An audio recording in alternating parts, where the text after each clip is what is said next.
Bismillahirrahmanirrahim. Assalamualaikum warahmatullahi wabarakatuh. Selamat pagi anak-anak. Hari ini kita akan belajar materi tentang teori kinetik gas. Materi ini adalah materi kelas 11 semester 2. Untuk materi hari ini, kita akan berbicara tentang yang Ibu lingkari ini, yaitu tentang energi kinetik gas sebagai salah satu subbab dari materi teori kinetik gas yang sebagiannya sudah Anda pelajari di pertemuan yang sebelumnya. Nah, untuk hari ini kita akan berbicara tentang interpretasi molekuler dari suhu yang akan terurai menjadi 3 subkomponen pembahasan, yaitu model molekuler gas, kemudian tekanan dari gas ideal, dan energi kinetik gas. Nah, sekali lagi Ibu ulangi, yang akan kita pelajari hari ini adalah yang Ibu lingkari ini, yaitu tentang energi kinetik gas. Sebelum berbicara tentang energi kinetik gas, kita harus memahami beberapa asumsi-asumsi yang kita gunakan untuk memodelkan molekul pada gas ideal. Ada beberapa asumsi. Yang pertama, kita mengasumsikan bahwa wadah tersebut berisi sejumlah besar molekul. Ada banyak molekul di dalam yang identik atau yang sama, masing-masing dengan massa M dan bergerak dengan arah yang acak, tentunya dengan berbagai macam kecepatan atau dengan kecepatan yang bervariasi. Kemudian asumsi yang kedua, bahwa rata-rata molekul-molekul itu berada jauh satu dari yang lainnya, sehingga jarak rata-rata mereka itu jauh lebih besar daripada diameter atau ukuran setiap molekul. Kemudian ukurannya pun jauh lebih kecil dibandingkan dengan ukuran wadah, sehingga bisa kita bayangkan bahwa molekul tersebut berperilaku seperti partikel titik, sehingga sangat memungkinkan untuk kita katakan bahwa kerapatan gasnya itu sangat rendah. Berikutnya yang ketiga, molekul itu berada dalam gerakan yang konstan. Karena momentumnya konstan, sehingga tumbukan yang dilakukan antara molekul-molekul satu sama lain juga tidak akan berpengaruh pada momentum total dalam arah manapun, sehingga kita bisa mengabaikan tumbukan-tumbukan ini. Yang keempat, molekul-molekul dianggap mengikuti hukum mekanika klasik atau hukum Newton dan dianggap berinteraksi satu sama lain hanya ketika bertumbukan. Sehingga secara tidak langsung kita bisa mengatakan bahwa tidak ada gaya eksternal yang terjadi. Kelima asumsi inilah yang kemudian kita bisa gunakan untuk memodelkan molekul gas ideal, sehingga kita bisa menentukan kecepatan atau energi kinetik pada gas ideal tersebut.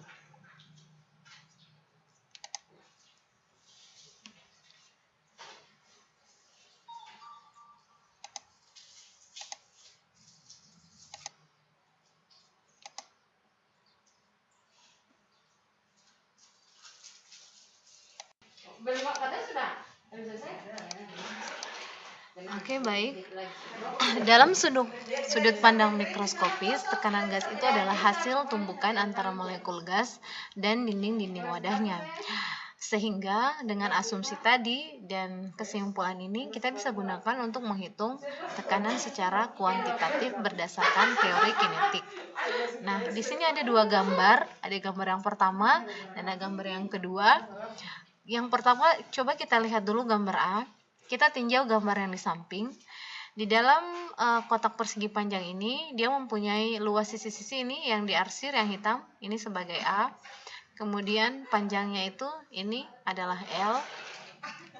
Di dalam kotak persegi panjang ini terdapat banyak molekul, sehingga tekanan yang diberikan oleh gas pada dinding-dinding tempatnya ini itu hanya bisa disebabkan oleh adanya tumbukan. Tumbukan antara apa? Tumbukan antara molekul dengan dinding gas ini. Karena ini ada banyak bidang, kita tinjau salah satu contohnya saja, ini dulu yang A, agar kita lebih mudah memahami. Karena kalau kita paham di titik A ini, maka kita bisa menentukan dengan mudah pada luasan-luasan yang lain. Nah, tumbukan itu terjadi manakala molekul ini menumbuk dinding. Sehingga molekul ini ketika bertumbukan dengan dinding, dia akan memberikan gaya pada dinding, dan dinding juga akan memberikan gaya yang sama terhadap molekul, tetapi berlawanan arah. Nah, ini sesuai dengan hukum 3 Newton bahwa gaya aksi sama dengan min F gaya reaksi. Gaya yang kita berikan akan sama dengan gaya yang dikembalikan, besarnya sama tetapi berlawanan arah. Sehingga dengan memanfaatkan konsep hukum Newton ini, kita bisa mengetahui bahwa gaya yang diberikan pada dinding ini bisa kita ambil dengan rumusan perubahan momentum dibagi dengan perubahan waktu.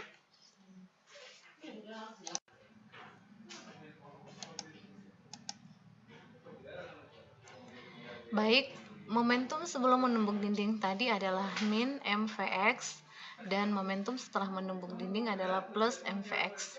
Sehingga dengan mengetahui momentum sebelum menumbuk dinding dan setelah menumbuk dinding, kita bisa mencari perubahan momentumnya dengan rumus delta P sama dengan P akhir dikurang P awal. Kita masukkan nilainya, P akhirnya adalah plus mvx dan P awalnya adalah min mvx. Sehingga mvx dikurang mvx, kurang ketemu kurang atau negatif ketemu negatif itu menjadi positif, sehingga mvx ditambah mvx hasilnya adalah 2 mvx. Ini perubahan momentum untuk satu kali tumbukan. Tentunya molekul yang tadi itu akan melakukan banyak tumbukan, tidak hanya satu tumbukan. Dia akan melakukan banyak tumbukan dengan dinding masing-masing yang dipisahkan oleh selang waktu tertentu. Nah, ketika dia akan pergi ke dinding, dia akan menempuh lintasan L. Kemudian setelah kembali lagi dari dinding ke molekul tersebut ke tempat yang semula, dia juga akan menempuh jarak L. Sehingga jika kita totalkan satu kali tumbukan, dia akan menempuh jarak 2L. Dari persamaan kecepatan yang sudah kita pelajari bahwa V itu sama dengan S per T. Jika kita mengganti nilai S-nya dengan 2L, dan V-nya itu diganti dengan Vx karena bergerak dalam koordinat X, maka kita bisa dapatkan bahwa T itu sama dengan 2L per Vx, atau selang waktunya itu adalah 2L dibagi dengan Vx. Nah, waktu delta T antara tumbukan ini tentunya sangat kecil, sehingga jumlah tumbukan per detik sangat besar. Sehingga dengan demikian, gaya rata-rata yang dirata-ratakan dari banyak tumbukan akan sama dengan gaya yang diberikan selama satu tumbukan dibagi dengan waktu antara tumbukan, atau hukum Newton kedua.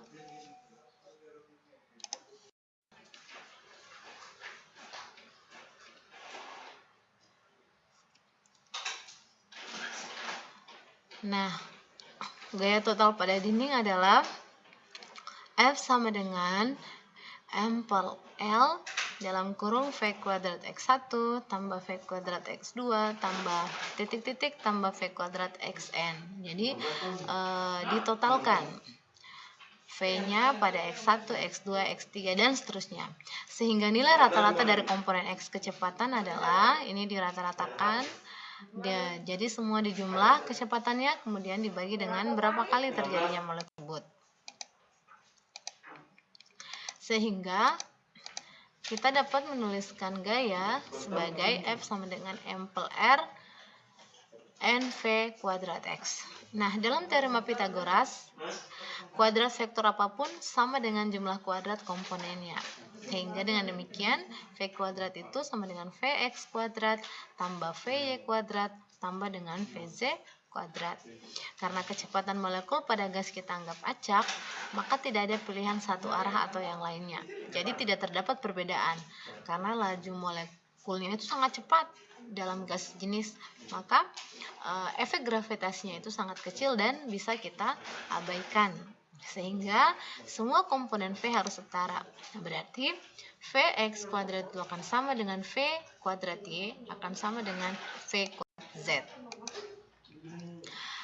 Kemudian bisa kita gabungkan hubungan ini, maka kita mendapat bahwa V kuadrat itu sama dengan 3V kuadrat X. Kenapa? Karena tadi Vx kuadrat itu sama dengan Vy kuadrat tambah dengan Vz kuadrat. Sehingga Vx kuadrat itu adalah V kuadrat dibagi dengan 3. Kita substitusi persamaan ini untuk gaya dan tekanan pada dinding menjadi P-nya sama dengan 1/3 N mv kuadrat per V. Hasil inilah yang menunjukkan bahwa besar tekanan gas dinyatakan dalam bentuk sifat molekul.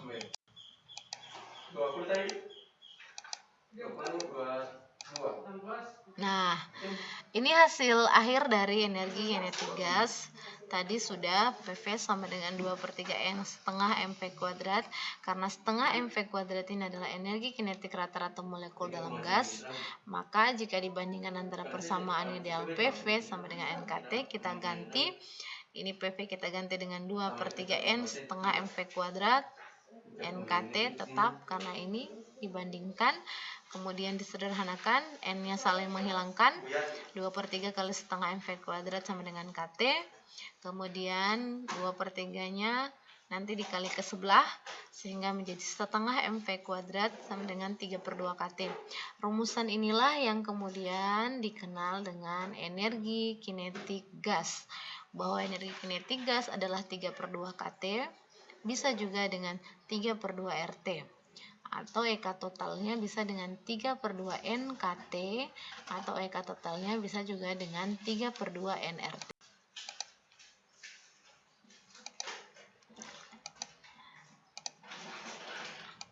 Apa makna fisis dari energi kinetik sama dengan 3/2 KT?